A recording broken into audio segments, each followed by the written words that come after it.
माझं नाव रोहिणी. बाहेरून पाहणाऱ्याला कोणत्याही माणसाला माझं आयुष्य एखाद्या स्वप्नासारखं वाटलं असतं.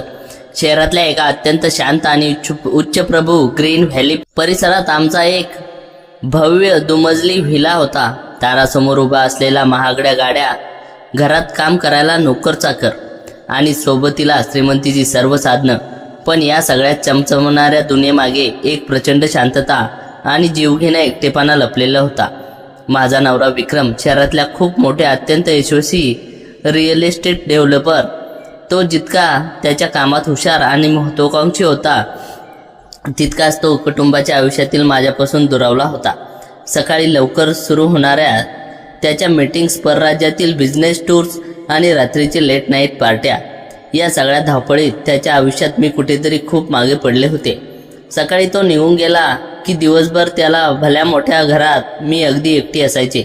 भिंतीवर सजवलेल्या महागड्या चित्रांशी बोलायचं की त्या मोकळ्या शांत खोल्यांनी आपलंसं करायचं हेच मला कळायचं नाही.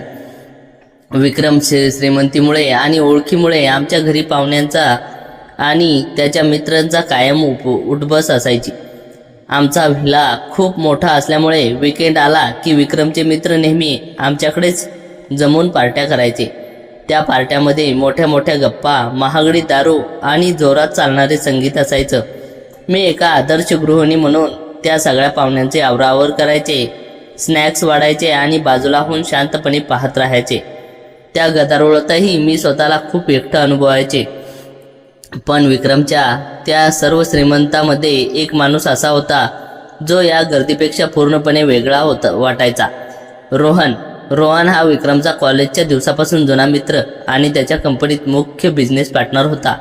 दिसायला रुबाबदार, स्वभावाने शांत आणि अतिशय समजूतदार. पार्ट्यामध्ये जेव्हा सगळेजण आपापल्या धुंदीत असायचे आणि विक्रम दारूच्या नशेत बिझनेसच्या गप्पा मारण्यात गुंग असायचा, तेव्हा रोहनचं लक्ष मात्र माझ्याकडे असायचं. मी थकले आहे का, मला काही त्रास होतोय का, हे तो लांबूनही ओळखायचा.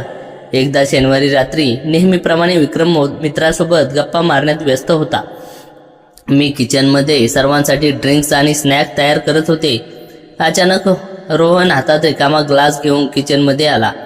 तो माझ्याकडे पाहून खूप हळुवारपणे हसला आणि म्हणाला, रोहिणी, तू संध्याकाळपासून धावपळ करतेस, चेहऱ्यावर प्रचंड थकवा दिसतोय. बाकीचे सगळे तिथे मजा मारतात आणि तू इथे एकटीच काम करतेस. तू ठीक आहेस ना? त्याचं ते साधे पण प्रेमाने भरलेले शब्द ऐकून माझ्या गळ्यात काहीतरी अडकल्यासारखं झालं. गेल्या अनेक वर्षात विक्रमने कधी माझ्या डोळ्यात पाहून तू ठीक आहेस ना असं विचारलं नव्हतं. मी स्वतःला सावरत म्हणाले, नाही रोहन, काही नाही, सवय झाली आहे आता. आणि विक्रमचे मित्र आले की हे सर्व करावंच लागतं. रोहनने माझ्याकडे एकटक पाहिलं.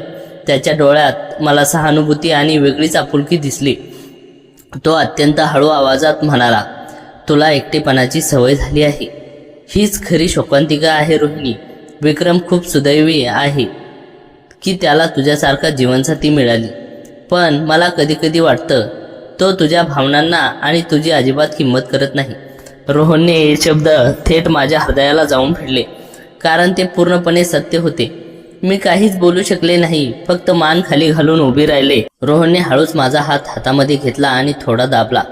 त्या स्पर्शात एक विचित्र ऊब होती, असा स्पर्श ज्याची मला नकळत खूप वर्षापासून भूक होती. काही लागलं की आधी मोकळेपणाने बोलावंसं वाटलं तर लक्षात ठेव, मी नेहमी तुझा चांगला मित्र म्हणून इथे आहे, रोहन अत्यंत मऊ आवाजात म्हणाला आणि ग्लास ठेवून बाहेर निघून गेला. त्या रात्रीनंतर माझं मन शांत राहीनासं झालं. रोहनचा तो काळजीवाहू स्वभाव, त्याची ती बोलण्याची पद्धत आणि माझ्या पाठीशी उभे राहण्याचे ते शब्द माझ्या मनात घर करून बसले.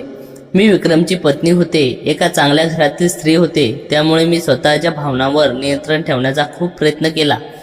मी स्वतःला वारंवार बजावत होते की रोहन हा माझ्या नवऱ्याचा मित्र आहे आणि मी या मर्यादा ओलांडू शकत नाही. पण मन हे मन असतं.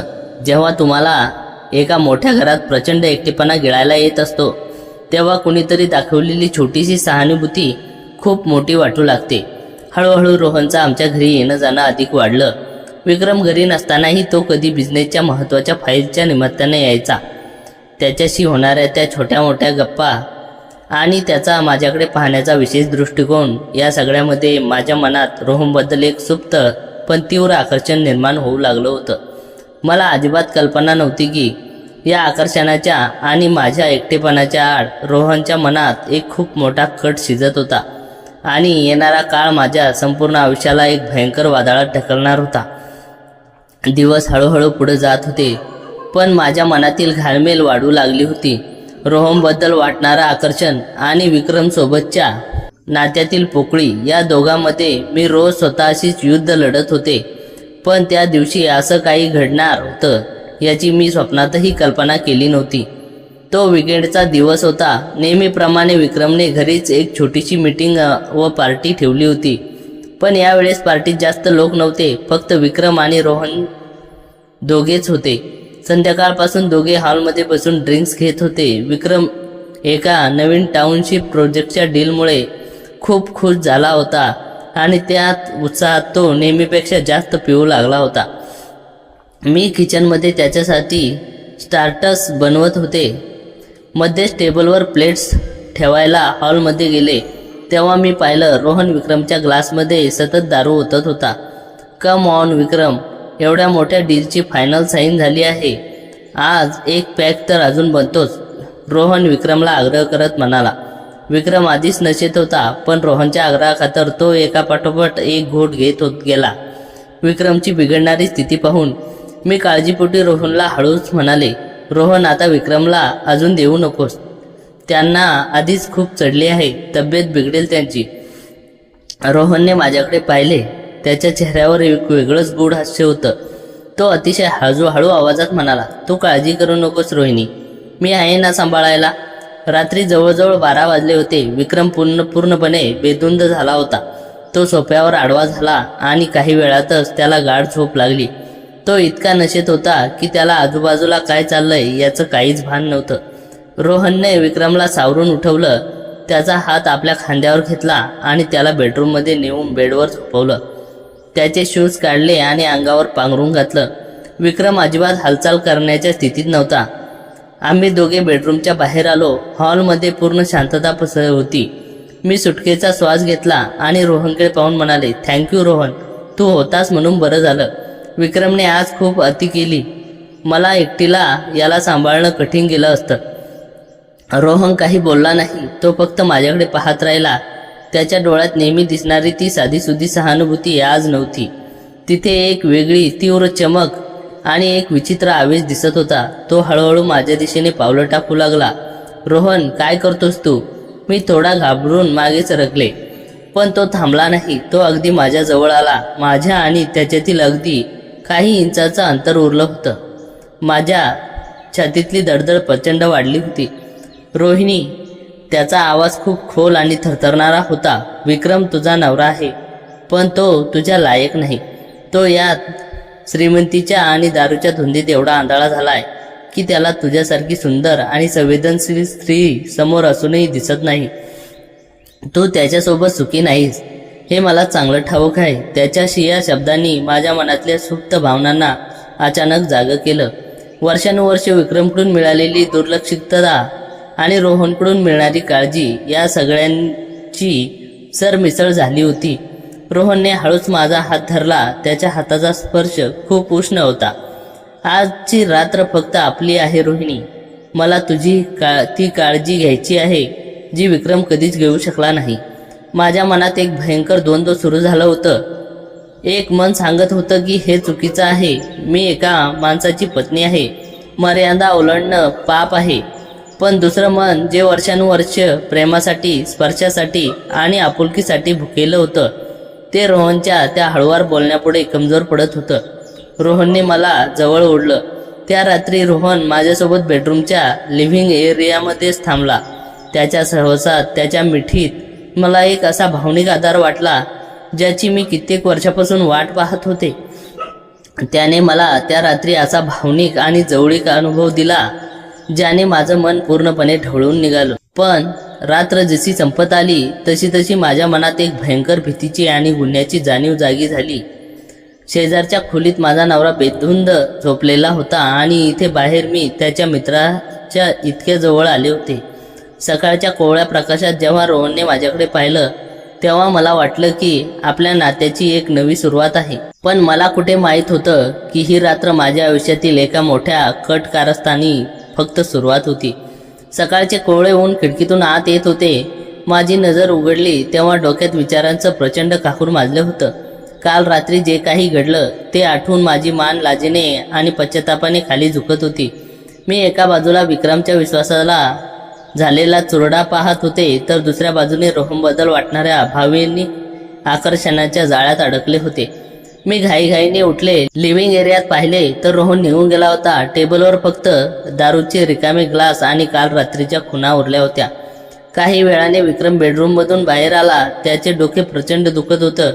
तो कपाळाला हात लावून सोफ्यावर बसला आणि म्हणाला, अरे बापरे, काय झालं काल रात्री? काहीच आठवत नाहीये मला. रोहनने खूपच पाजली यार मला. मी कधी झोपलो, काय झालं, काही भानच नाहीये. विक्रमचे हे शब्द ऐकून माझ्या छातीत धडधड वाटली. त्याला खरंच काल रात्रीच्या कोणत्याच गोष्टीची कल्पना नव्हती. मी त्याला गप्पपणे चहा आणून दिला पण माझे हात थरथरत होते. विक्रम नेहमीसारखा माझ्याकडे दुर्लक्ष करून चहा पिऊन ऑफिसच्या कामात व्यस्त झाला. दिवसभर माझ्या मनात काल रात्रीच्या प्रसंग गिरट्या घालत होते. मला स्वतःचाच राग येत होता. रोहनने मला दिलेले तो भावनिक आधार मला हवासा वाटत होता. पण हा मार्ग पूर्णपणे चुकीचा होता. मला रोहनशी बोलावं लागणार होतं. या सगळ्याला इथेच पूर्णविराम द्यावा लागणार होता. 2 दिवसानंतर विक्रम एका महत्त्वाच्या प्रोजेक्टच्या कामासाठी दुसऱ्या शहरात गेला. घर पूर्णपणे शांत होतं. दुपारी अचानक घराची बेल वाजली.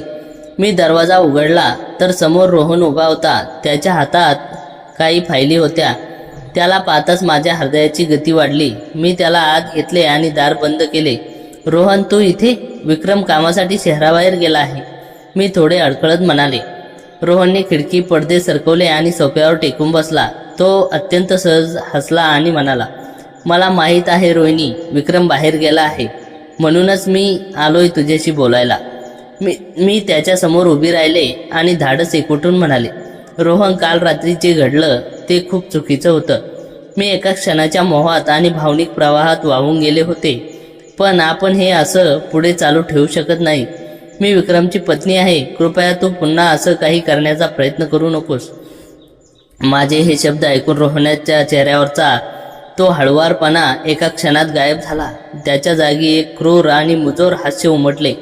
तो सोफ्यावर उठून बसला आणि हळूहळू माझ्याकडे येऊ लागला. रोहिणी, तू खरंच खूप वेडे आहेस. रोहन थंड आवाजात म्हणाला, तुला काय वाटलं? काल रात्री जे घडलं तो निव्वळ अपघात होता किंवा मी तुझ्या प्रेमात पडलो म्हणून ते घडलं?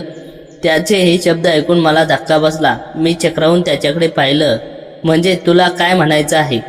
रोहन माझ्या अगदी जवळ आला आणि माझ्या डोळ्यात डोळे घालून म्हणाला, अगं वेडे, विक्रमला काल मी मुद्दामच प्रमाणाबाहेर दारू पाजली होती. त्याला पूर्णपणे बेधुंद करून सोफ्यावर पाडणं हा माझ्या प्लॅनचाच एक भाग होता. मला त्याला असहाय्य करायचं होतं जेणेकरून मी तुझ्याजवळ येऊ शकेन. माझ्या पायाखालची जमीन सरकली. माझ्या तोंडून शब्दच बाहेर पडत नव्हते. तू हे काय बोलतोस रोहन? रोहन मोठ्याने हसला. विक्रमने बिझनेसमध्ये मला कायम दुय्यम दर्जा दिला. सर्व क्रेडिट्स तो स्वतः घ्यायचा आणि सर्व श्रीमंताचा उपभोग तो एकटा घ्यायचा. मला त्याचा बदला घ्यायचा होता. मला त्याच्या आयुष्यातील सर्वात महत्त्वाची गोष्ट म्हणजे तुला त्याच्यापासून हिरावून घ्यायचं होतं. तुला भावनिकदृष्ट्या कमजोर करून, विक्रम विरुद्ध भडकवून मला त्याच्या संसाराची राख रांगोळी करायची होती. रोहनचे हे शब्द ऐकून म्हणजे माझ्या तोंडावर मारलेली एक भयंकर चपराक होती. ज्या माणसाला मी खरा हितचिंचक समजत होते त्याच्या स्पर्शात मला भावनिक ऊब वाटत होती. तो माणूस प्रत्यक्षात माझ्या आणि माझ्या नवऱ्याच्या आयुष्याचा खेळ खंडोबा करायला निघालेला एक कपटी शत्रू होता. तू एक नीच माणूस आहेस रोहन, निघून जा इथून, मी ओरडले. पण रोहनच्या चेहऱ्यावर भीती अजिबात नव्हती. तो अत्यंत घमंडीपणे म्हणाला, मी तर जाईनच रोहिणी, पण लक्षात ठेव, काल रात्री जे घडलं त्याचा पुरावा आणि विक्रमचा माझ्यावर असलेला आंधळा विश्वास या दोन्ही गोष्टी माझ्या हातात आहे. तू जर माझं ऐकलं नाहीस तर मी विक्रमला अशा प्रकारे गोष्टी सांगेन की तो तुझ्यावर कधीच विश्वास ठेवणार नाही. रोहन मला धमकी देऊन तिथून निघून गेला आणि मी त्या मोठ्या घरात पूर्णपणे सुन्न होऊन जमिनीवर कोसळले. मला माझ्या बावळटपणाची आणि रोहनच्या कारस्थानाची पूर्ण जाणीव झाली होती. आता माझ्यासमोर एकच मार्ग उरला होता, सत्याचा सामना करणे. रोहन घरातून निघून गेल्यानंतर मी कितीतरी वेळ त्या थंड जमिनीवर सुन्न होऊन बसून राहिले. डोळ्यातून अश्रू थांबत नव्हते. ज्या माणसाला मी भावनिक आधार समजले होते, तो प्रत्यक्षात माझ्या संसारावर उठलेला एक राक्षस होता. त्याने माझ्या एकटेपणाचा आणि भाबडेपणाचा इतका भयंकर फायदा घेतला होता. माझ्या मनात विचारांचं मोठं वादळ उठले होतं. मी काय करू? शांत राहू की रोहनच्या ब्लॅकमेलिंगला ची बळी पडू? जर मी विक्रमला काही सांगितलं नाही तर रोहन हळूहळू विक्रमचा बिझनेस आणि आमचं आयुष्य पूर्णपणे उद्ध्वस्त करून टाकेल. पण जर मी विक्रमला सर्व काही सांगितलं तर तो माझ्यावर विश्वास ठेवेल का? तो मला घरातून हाकलून तर नाही देणार ना? रात्रभर मी जागीच होते. शेवटी मी निर्णय घेतला, रोहनच्या धमक्यांना घाबरून जाण्यापेक्षा सत्याचा सामना केलेला केव्हाही चांगला, मग त्याचे परिणाम काहीही असो. दुसऱ्या दिवशी संध्याकाळी विक्रम शहराबाहेरून परत आला. तो खूप थकलेला दिसत होता. नेहमीप्रमाणे तो हॉलमध्ये बसून फोनवर बिझनेस गप्पा मारू लागला. मी एका ग्लासमध्ये पाणी घेऊन त्याच्या जवळ गेले. पाण्याचा ग्लास त्याच्यासमोर ठेवताना माझे हात थरथरत होते. विक्रम, मला तुझ्याशी खूप महत्त्वाचं बोलायचं आहे, मी अत्यंत गंभीर आवाजात म्हणाले. विक्रम फोन बाजूला ठेवला आणि माझ्याकडे पाहिले. माझ्या चेहऱ्यावरचे भाव पाहून त्याला काहीतरी भयंकर घडल्याची जाणीव झाली. काय झालं रोहिणी? तू एवढी घाबरलेली का दिसतेस? तब्येत तर ठीक आहे ना तुझी? त्याने काळजीने विचारले. मी डोळे मिटले, एक मोठा श्वास घेतला आणि रडत रडत सर्व काही सांगायला सुरुवात केली. मी त्याला रोहनच्या मनात विक्रमबद्दल असलेला द्वेष, त्या शनिवारी रोहनने त्याला मुद्दाम जास्त दारू पाजून बेधुंद केल्याचा प्रसंग आणि त्यानंतर माझ्या एकटेपणाचा फायदा घेऊन रोहनने माझ्याशी साधलेली जवळीक, सर्व काही प्रामाणिकपणे सांगितले. मी माझ्या आतून झालेल्या भावनिक चुकीची पूर्ण कबुली दिली. विक्रम, मी चुकले. तुझ्या दुर्लक्षामुळे आणि एकटेपणामुळे मी रोहनच्या गोड बोलण्याला फुलले. पण रोहन तुझा मित्र नाही, तो तुझ्यावर प्रेम करत नाही. तो तुझा बिझनेस आणि आपला संसार उद्ध्वस्त करायला निघाला आहे. मी विक्रमचे पाय धरून रडत म्हणाले. विक्रम काही वेळ पूर्णपणे सुन्न झाला. त्याच्या चेहऱ्यावरचे भाव क्षणाक्षणाला बदलत होते. आधी आघात, मग राग आणि शेवटी एक प्रचंड पश्चाताप. तो सोफ्यावरून उठला आणि खिडकीजवळ जाऊन उभा राहिला. घरात काही मिनिटं स्मशान शांतता पसरली होती. मला वाटले की विक्रम आता मला सोडून निघून जायला सांगेल. पण काही वेळाने विक्रम मागे फिरला. त्याच्या डोळ्यात अश्रू होते. तो माझ्याजवळ आला आणि त्याने अवसान न आणता त्याने मला घट्ट मिठीत घेतलं. नाही रोहिणी, यात तुझी एकटीची चूक नाही, विक्रम तुटलेल्या आवाजात म्हणाला. चूक माझी होती. श्रीमंती आणि बिझनेसच्या मागे धावताना मी तुला या मोठ्या घरात अगदी एकटं पाडलं. तुझ्या भावनांचा, तुझ्या अस्तित्वाचा मी कधीच विचार केला नाही. मी तुला एवढा वेळच दिला नाही की तू माझ्याशी मनमोकळं करू शकशील. म्हणूनच त्या रोहनला आपल्या आयुष्याशी खेळण्याची संधी मिळाली. विक्रमच्या या शब्दांनी माझ्या मनावर खूप मोठा भार हलका झाला. दुसऱ्या दिवशी विक्रमने रोहनला बिझनेसच्या मुख्य ऑफिसमध्ये बोलावून घेतले. विक्रमने रोहनच्या तोंडावर सर्व पुरावे आणि बिझनेसचे बेकायदेशीर करारांचे कागदपत्रे फेकून मारली. रोहन, मी तुला भावासारखं मानलं होतं, विक्रम ठाम आणि कठोर आवाजात म्हणाला. पण तू माझ्या पाठीत खंजीर उपसलास. माझ्या पत्नीच्या एकटेपणाचा फायदा घेऊन तू आमच्या नात्यात विष घालवायचा प्रयत्न केलास. आजच्या आज या क्षणी तू माझ्या बिझनेस आणि माझ्या आयुष्यातून निघून जा. पुन्हा जर माझ्या कुटुंबाच्या आसपासही दिसलास तर मी तुला कायदेशीररित्या पूर्णपणे उद्ध्वस्त करेन. रोहनचा प्लॅन पूर्णपणे फसला होता. त्याचा खरा चेहरा उघडा पडल्यामुळे त्याला मान खाली घालून तिथून कायमचे निघून जावे लागले. त्या भयंकर वादळानंतर आमच्या आयुष्यात एक नवीन सुंदर सकाळ उगवली. विक्रमने त्याच्या कामाच्या वेळी बदलल्या. त्याने बिझनेसपेक्षा माझ्यासोबत वेळ घालवायला सुरुवात केली. आम्ही एकत्र फिरायला जाऊ लागलो, एकमेकाशी मन मोकळ्या गप्पा मारू लागलो. त्या एका घटनेने आमच्या संसाराला एक भयंकर धक्का दिला होता. पण त्याच घटनेने मला आणि विक्रमला एकमेकांच्या किती जवळ आणले याची जाणीव करून दिली. रोहनच्या कपटी जाळ्यातून मी बाहेर पडले होते आणि माझ्या एकाकी आयुष्याला आता प्रेमाची, विश्वासाची आणि एकमेकाच्या साथीची एक नवी मजबूत दिशा मिळाली होती. रोहनच्या कारस्थानाचा बुरखा फाटल्यानंतर आणि ऑफिसमधून त्याला कायमचं बाहेर काढल्यानंतर आमच्या आयुष्यावर साचलेलं सावट हळूहळू दूर होऊ लागले होते. पण खरी सुरुवात झाली होती आमच्या दोघांच्या नात्यात. त्या दिवशी सकाळी विक्रम रोजच्यापेक्षा खूप लवकर घरी आला. त्याच्या हातात ऑफिसची कोणतीही फाईल्स किंवा लॅपटॉपची बॅग नव्हती, तर एक सुंदर लाल गुलाबाचा गुच्छ होता. मला दारात पाहताच तो खूप दिवसांनी अगदी मनापासून हसला. रोहिणी, आजपासून मी ठरवलंय, ऑफिसचं काम ऑफिसमध्ये राहील आणि या घरात आता फक्त तू आणि मी असू. विक्रमचे गुलाबाचा गुच्छ माझ्या हातात देऊन हळूवार सांगितले. माझ्या डोळ्यात नकळत पाणी आले. अनेक वर्षानंतर विक्रमच्या या छोट्याशा कृतीने माझ्या मनात एक वेगळीच प्रेमाची लाट उठवली. त्या रात्री विक्रमने घराचे सगळे फोन बंद करून बाजूला ठेवले. आम्ही दोघे घरच्या वरच्या गच्चीवर गेलो. तिथे मंद दिव्याच्या रोषणाई केली होती आणि आकाशात चंद्र अगदी स्वच्छ चमकत होता. थंडागार वारा सुटला होता. विक्रमने सोफ्यावर बसून मला जवळ ओढलं. अनेक वर्षात पहिल्यांदा मी त्याच्या छातीवर डोके ठेवून बसले होते. त्याचा तो उबदार स्पर्श, त्याच्या हृदयाची ठोके मला स्पष्ट ऐकू येत होते. रोहिणी, विक्रम माझा हात हातात घेऊन हळुवारपणे म्हणाला.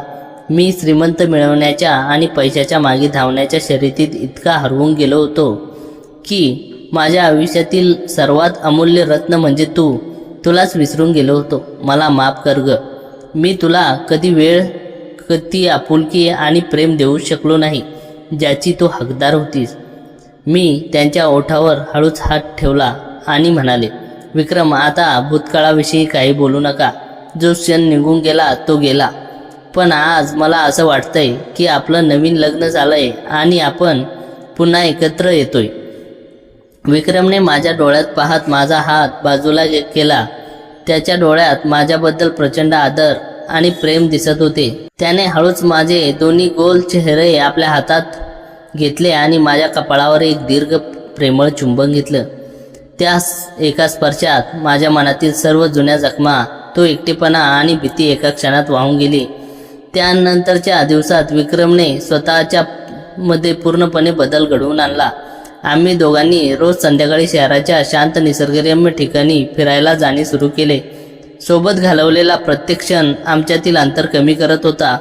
एका विकेंडला विक्रमने मला शहरापासून लांब असलेल्या एका निसर्गरम्य हिल स्टेशनवर सरप्राईज ट्रिपसाठी नेले.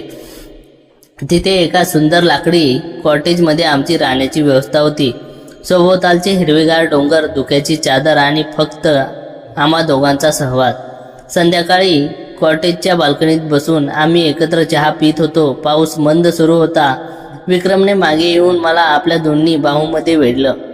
तुला आठवतंय रोहिणी, आपल्या लग्नाच्या सुरुवातीच्या दिवसात आपण असेच पावसात फिरायचो? विक्रम माझ्या कानाजवळ हळूच विचारले. मला सगळं आठवतंय विक्रम, फक्त मधल्या काळात ते कुठेतरी हरवून गेलं होतं. मी हसून त्याच्याकडे पाहत म्हणाले, ते आता कधीच हरवणार नाही, ही माझी तुला शपथ आहे. असं म्हणत विक्रमने मला हळूच स्वतःकडे फिरवले.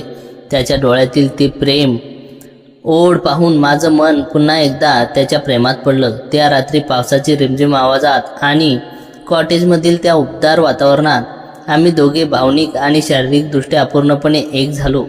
ते प्रेम, तो स्पर्श कोणत्याही अटीशिवाय होता. केवळ आणि केवळ एकमेकावर असलेला अथांग विश्वासाचा तो स्पर्श होता.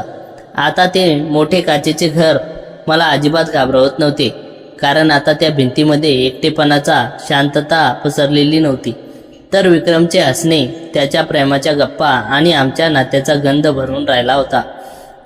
एका चुकीच्या वादळाने आमच्या संसाराला नक्की हादरा दिला होता, पण त्या वादळातून तावून सलखून निघालेल्या आमचा हे प्रेम आता आधीपेक्षा कितीतरी पट अधिक मजबूत, रोमॅन्टिक आणि सुंदर बनलं होतं. जोवर आपल्याला वाटत होतं की वादळ शमलंय, तिथे एका नव्या आणि भयंकर षडयंत्राचा पडदा उघडतो. अन्वीच्या येण्याने आणि विक्रमच्या बदललेल्या स्वभावामुळे आमचं आयुष्य पूर्वपदावर येत होतं. काचेच्या त्या मोठ्या घरात एकटेपणाची भीती उरली नव्हती. रोहन आमच्या आयुष्यातून आणि बिझनेसमधून कायमचा निघून गेला होता, किंवा किमान आम्हाला तसं वाटत होतं, कारण वादळापूर्वीची शांतता नेहमी सर्वात घातक असते याची जाणीव आम्हाला लवकरच होणार होती. तो गुरुवार रात्रीचा प्रसंग होता. विक्रम एका महत्त्वाच्या क्लायंटसोबत उशिरापर्यंत मीटिंगमध्ये, अन्वी तिच्या खोलीत गाढ झोपली होती. मी हॉलमध्ये बसून पुस्तक वाचत होते. अचानक माझ्या फोनवर एका अनोळखी नंबरवरून मेसेज आला. मेसेजमध्ये कोणताच मजकूर नव्हता, फक्त एक जुना फोटो होता. मी उत्सुकतेने फोटो ओपन केला आणि माझ्या हातातून फोन सुटता राहिला. तो फोटो एका CCTV फुटेजचा स्क्रीनशॉट होता. त्यात रोहन आणि विक्रम एका रेस्टॉरंटमध्ये बसलेले दिसत होते, पण तो फोटो जुना नव्हता. त्यावरची तारीख अवघ्या 4 दिवसापूर्वीची होती. म्हणजे ज्या रोहनला विक्रमने बिझनेसमधून आणि आयुष्यातून हाकलून दिलं होतं, त्याच रोहनला विक्रम गुपचूप भेटत होता. माझ्या छातीत धडधड वाढली. डोक्यात हजारो प्रश्न निर्माण झाले. विक्रम माझ्यापासून काहीतरी लपवत होता का? रोहन पुन्हा एकदा विक्रमला ब्लॅकमेल करत होता का? मी लगेच त्या नंबरवर फोन लावला, पण पलीकडून फोन स्विच ऑफ येत होता. त्या रात्री विक्रम घरी आला तेव्हा त्याच्या चेहऱ्यावर एक विचित्र ताण दिसत होता. मी त्याला नेहमीसारखं विचारलं, विक्रम, मीटिंग कशी झाली? तो माझ्याशी नजरेला नजर न मिळवता म्हणाला, हो, ठीक झाली रोहिणी. मी खूप थकलोय, आपण उद्या बोलूया. तो तडक बेडरूममध्ये निघून गेला. विक्रमचा हा बदललेला स्वभाव माझ्या मनात संशयाची पाल चुकचुकत होती. तो माझ्यापासून नजर चुकवत होता. रोहन आणि याच्यात नक्की काही शिजत होतं. दुसऱ्या दिवशी सकाळी विक्रम ऑफिससाठी निघून गेल्यावर मी त्याच्या स्टडी रूममध्ये गेले. माझ्या आयुष्यात मी आधी विक्रमची वैयक्तिक गोष्टीमध्ये लोडबोड केली नव्हती, पण काल रात्रीच्या फोटोने मला विचलित केलं होतं. मी विक्रमचा टेबल तपासू लागले. तिथे मला एका बंद लखोटा सापडला. त्यावर कोणतंही नाव नव्हतं. मी धाडस करून तो लिफाफा उघडला. आतमध्ये काही लॅबोरेटरीचे रिपोर्ट्स आणि काही बिझनेस कागदपत्रे होती. मेडिकल रिपोर्टवर विक्रमचं नाव होतं, पण जेव्हा मी त्या रिपोर्टमधील निष्कर्ष वाचले तेव्हा माझ्या पायाखालची जमीन सरकली. रिपोर्टनुसार विक्रमच्या शरीरात गेल्या काही महिन्यापासून हळूहळू सायलेंट पॉयझन दिले जात होते. हे विष इतकं सूक्ष्म होतं की ते माणसाच्या मेंदूवर आणि मज्जासंस्थेवर हळूहळू परिणाम करायचं, ज्यामुळे माणसाला काही गोष्टी आठवणे बंद व्हायचे आणि तो हळूहळू बेधुंद आणि वेडा व्हायचा. माझं डोकं चक्रावून गेलं. शनिवारी रात्री विक्रम नशेत नव्हता, तर त्याला हे विष दिलं गेलं होतं. मी स्वतःची पुटपुटले. पण मग रोहनने विक्रमला जास्त दारू पाजली नव्हती, तर त्याला हे विष देऊन बेधुंद केलं होतं. आणि जर रोहन पकडला गेला होता तर विक्रम अजूनही त्या सायलेंट पॉयझनचा बळी कसा ठरत होता? कारण रिपोर्ट्स तर कालच्याच तारखेचे होते. म्हणजे घरात अजूनही कोणीतरी होतं जे विक्रमला रोज विष देत होतं. माझे हातपाय थरथरू लागले. मला समजून चुकलं होतं की रोहन हा फक्त एका खेळातील एक प्यादा होता. या सर्व कारस्थानाचा मुख्य सूत्रधार अजूनही समोर आला नव्हता आणि तो आमच्या अगदी जवळ होता. मी स्वतःला सावरलं. जर मी आता घाबरले तर विक्रमला आणि अन्वीला गमावून बसेन. मला या षडयंत्राचा शोध घ्यायचाच होता. मी घरातील नोकरावर बारकाईने लक्ष ठेवण्यास सुरुवात केली. आमच्या घरी गेली 5 वर्ष काम करणारे रामसिंग नावाचा केअरटेकर होता, जो रोज सकाळी विक्रमसाठी विशेष ब्लॅक कॉफी बनवायचा. दुसऱ्या दिवशी सकाळी जेव्हा रामसिंग विक्रमसाठी कॉफी बनवून टेबलवर ठेवली आणि तो बाजूला गेला, मी गुपचूप त्या कॉफीचा एक लहान नमुना एका छोट्या बाटलीत गोळा केला. विक्रम ऑफिसला गेल्यावर मी ती बाटली घेऊन थेट माझ्या खाजगी फॉरेन्सिक लॅबमध्ये गेले. काही तासानंतर लॅबचा रिपोर्ट आला. त्या कॉफीमध्ये तेच सायलेंट पॉयझन मिसळलं जात होतं. माझा संशय खरा ठरला. रामसिंग हे काम करत होता, पण रामसिंगचा विक्रमशी काय वाद असू शकतो? त्याला पैसे देऊन हे करायला लावणारा नक्की कोण होता? त्या संध्याकाळी विक्रम घरी यायच्या आधी मी रामसिंगनं त्याच्या खोलीत गाढ झोपेत असताना पकडण्याचा प्लॅन केला. मी त्याच्या खोलीत झडती घेतली. त्याच्या गादीखाली एक दुसरा फोन सापडला. त्या फोनचा कॉल हिस्ट्रीमध्ये फक्त एकच नंबर वारंवार आले होते. मी तो नंबर पाहिला. तो रोहनचा नंबर नव्हता. तो नंबर आमच्याच ओळखीच्या विक्रमच्या अत्यंत जवळच्या एका व्यक्तीचा होता, सुशांतची. विक्रमचा चुलत भाऊ आणि कंपनीचा फायनान्स हेड. माझ्या अंगावर काटा आला. सुशांत, जो रोज आमच्या घरी यायचा, जो अन्वीशी खेळायचा, ज्याला विक्रम आपल्या स्वतःच्या भावापेक्षा जास्त मानायचा. सुशांत, विक्रमची संपूर्ण मालमत्ता आणि कंपनी बळकावण्याची होती. त्यानेच रोहनचा वापर केला होता जेणेकरून माझ्या आणि विक्रमच्या नात्यात फूट पडावी. आणि जेव्हा तो प्लॅन फसला तेव्हा तो रामसिंगच्या मदतीने विक्रमला हळूहळू गेम करत होता. आणि तो रेस्टॉरंटमधील फोटो सुशांतनेच मला पाठवला होता जेणेकरून माझा विक्रमवरचा विश्वास उडावा आणि मी घर सोडून निघून जावं. रात्री 8 वाजता विक्रम घरी आला. त्याच्या पाठोपाठ सुशांतही काही अर्जंट फाईलीवर सही हवी होती आहे असं सांगून घरात आला. नेहमीप्रमाणे रामसिंग सुशांत आणि विक्रमसाठी कॉफी आणली. विक्रम कॉफीचा कप ओठापर्यंत नेणार होताच तितक्यात मी धावत हॉलमधून आले आणि ओरडले, विक्रम, ती कॉफी पिऊ नका. विक्रम आणि सुशांत दोघेही दचकले. काय झालं रोहिणी, तू अशी का ओरडतेस? विक्रमने गोंधळून विचारलं. मी थेट सुशांतकडे पाहिलं. त्याच्या चेहऱ्यावरचा रंग उडाला होता. सुशांत, कॉफी तू पी आधी, मी कठोर आवाजात म्हणाले. रोहिणी, हे काय वेडेपणा चाललाय? मी का कॉफी पिऊ? सुशांत चिडून म्हणाला. मी टेबलवरती मेडिकल रिपोर्ट्स, फॉरेन्सिक लॅबचा रिपोर्ट आणि रामसिंगचा तो छुपा फोन फेकला. कारण त्या कॉफीमध्ये विष आहे सुशांत. तेच विष तू रामसिंग करवी गेल्या 6 महिन्यापासून विक्रमला देतोय. तुला विक्रमला वेडं करून त्याची शेकडो कोटीची प्रॉपर्टी हडपायची होती ना? विक्रमच्या पायाखालची जमीन सरकली. तो सुशांतकडे आत्मविश्वासाने पाहू लागला. सुशांत, हे खरं आहे का? सुशांतने पळण्याचा प्रयत्न केला पण बाहेर विक्रमनेच आधी बोलावलेले पोलीस उभे होते. पोलिसांनी सुशांत आणि रामसिंग दोघांनाही जागीच ताब्यात घेतलं. पोलीस सुशांतला घेऊन जात असताना सुशांतने रागाने माझ्याकडे पाहिले आणि म्हणाला, तू रोहनच्या जाळ्यात फसली असतीस तर आज सर्व काही माझं असतं. तू सगळा खेळ बिघडवलास. त्या रात्री सर्व गदारोळ शांत झाल्यावर विक्रम हॉलमध्ये सोफ्यावर सुन्न होऊन बसला होता. स्वतःच्या भावाने पाठीत खंजीर खुपसला होता. या धक्क्यातून तो सावरू शकत नव्हता. मी हळूच त्याच्या शेजारी जाऊन बसले आणि त्याला थरथरणारा हात माझ्या हातात घेतला. विक्रमने माझ्याकडे पाहिले. त्याच्या डोळ्यातून अश्रू वाहत होते. रोहिणी, आज जर तू नसतीस तर मी या जगात राहिलो नसतो. मी ज्याच्यावर विश्वास ठेवला त्यांनी मला मारायचा प्रयत्न केला आणि जिला मी एकटं पाडलं तिनेच माझा जीव वाचवला. मी त्याला घट्ट मिठी मारली.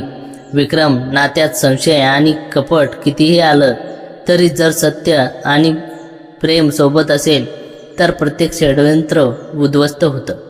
आता आपलं हे काचेचं घर काचेचं राहिलं नाही. ही आपली अभेद्य ढाल बनली आहे. सुशांत आणि रामसिंग आता तुरुंगाच्या सळ्यामागे होते.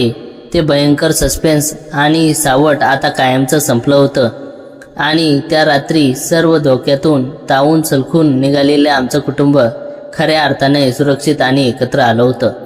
सुशांत आणि रोहनवर झालेल्या कायदेशीर कारवाईनंतर आमच्या आयुष्यातील सर्वात मोठा भीतीचा काळ संपला होता. पोलीस तपास जसा जसा पुढे सरकला तसे तसे सुशांतचे सर्व काळे धंदे आणि रोहनसोबत मिळून रचलेले कट कारस्थान उघडकीस आले. त्या दोघांनाही त्यांच्या कृत्याची योग्य ती शिक्षा मिळाली. पण या सर्व घडामोडीनंतर आमच्या आयुष्यात सर्व मोठा बदल घडून आला होता. तो म्हणजे विक्रम आणि माझं नातं. काचेचा तो विशाल व्हिला जो पूर्वी एखाद्या बंदिस्त तुरुंगासारखा आणि एकटेपणाच्या छायेने व्यापलेला वाटायचा, आता खऱ्या अर्थाने घर बनलं होतं. त्या भिंतीमध्ये आता प्रचंड शांततेऐवजी अन्वीची लहांग्या पावलाची आवाज, तिचं हसणं आणि आमचं एकमेकाशी असणारा संवाद घुमत होतं. 1 वर्षानंतर विक्रमने त्याच्या कामाच्या स्वरूपात खूप मोठे बदल केले होते. त्याने कंपनीची बरीचशी जबाबदारी आपल्या विश्वासू टीमकडे सोपवली होती आणि विकेंड्स पूर्णपणे कुटुंबासाठी राखीव ठेवले होते. अन्वीचा 4था वाढदिवस होता. पूर्वी अशा प्रसंगी विक्रम मोठमोठ्या पार्ट्या द्यायचा जिथे फक्त व्यावसायिक लोक, दारू आणि दिखावा असायचा. पण यावेळेस विक्रमने एक वेगळाच निर्णय घेतला. आम्ही तो दिवस त्याच अनाथ आश्रमातील मुलांसोबत साजरा केला जिथून अन्वी आमच्या आयुष्यात आली होती. संध्याकाळी सर्व कार्यक्रम संपल्यानंतर आम्ही तिघे हिल स्टेशनवरील आमच्या त्या लाकडी कॉटेजवर गेलो, जिथे वर्षापूर्वी आमच्या नात्याची नवी सुरुवात झाली होती. बाहेर हलका पाऊस पडत होता. कॉटेजच्या बाल्कनीत अन्वी तिच्या खेळण्यात गुंग होती. मी आणि विक्रम बाजूला बसून चहाचा आस्वाद घेत होतो. विक्रमने हळूच माझा हात हातात घेतला. त्याच्या हाताचा तो उबदार स्पर्श मला अजूनही तितका आश्वस्त करायचा. रोहिणी, विक्रम माझ्या डोळ्यात पाहत अत्यंत हळुवारपणे म्हणाला, आज जेव्हा मी मागे वळून पाहतो तेव्हा मला जाणवतं की आयुष्याने आपल्याला किती मोठ्या परीक्षेतून घालवलंय. मी जर त्या श्रीमंताच्या आणि यशाच्या अंधाऱ्या शर्यतीत आंधळा झालो नसतो तर तुझ्यावर तो एकटेपणा झेलण्याची वेळ आली नसती. मी विक्रमच्या हातावर दुसरा हात ठेवला आणि हसून म्हणाले, विक्रम, आयुष्यात वादळं ही विनाश करायला येतात असं नाही. काही वादळं आपल्याला योग्य रस्ता दाखवायलाही येतात. रोहन आणि सुशांतच्या कपटाने आपल्या संसाराची पायाभरणी हलवण्याचा प्रयत्न केला, पण त्याच वादळाने मला तुमची खरी माया दाखवून दिली आणि तुम्हाला माझ्या एकटेपणाची जाणीव करून दिली. विक्रम थोडा पुढे झाला आणि त्याने माझ्या कपाळावर प्रेमळ चुंबन घेतले. तुझ्या या क्षमाशील स्वभावाने आणि विश्वासानेच आज मला आणि या घराला वाचवलं आहे. तू नसतीस तर हा व्हिला फक्त सिमेंटच्या कॉन्क्रीटचा एक सांगाडा राहिला असता, तो मनापासून म्हणाला. रात्री अन्वी गाढ झोपल्यानंतर मी आणि विक्रम कॉटेजच्या बाल्कनीत शांतपणे उभे राहून पावसाची रिमझिम पाहत होतो. विक्रमने मला मागून आपल्या बहुपाशात वेढलं. त्याच्या छातीशी डोके टेकून उभे असताना मला जग जिंकल्यासारखं वाटत होतं. आता माझ्या मनात रोहनच्या कपटाची कोणतीही भीती उरली नव्हती, ना भूतकाळातील पश्चातापाची कोणती सावली होती. माझ्या मनात होती फक्त आणि फक्त भविष्याबद्दलची एक अथांग शांतता आणि प्रेम. आपल्या माणसाचा सहवास, कठीण काळात मिळालेली एकमेकांची साथ आणि नात्यातील सत्यता हीच जगातील सर्वात मोठी श्रीमंती असते, याची जाणीव मला झाली होती. माझ्या एकाकी आयुष्यात आलेलं भयंकर वादळ आता पूर्णपणे शमले होते आणि समोर आता आमच्या सुखी, समृद्ध आणि प्रेमाने भरलेला आयुष्याचा एक नवा सोनेरी सूर्योदय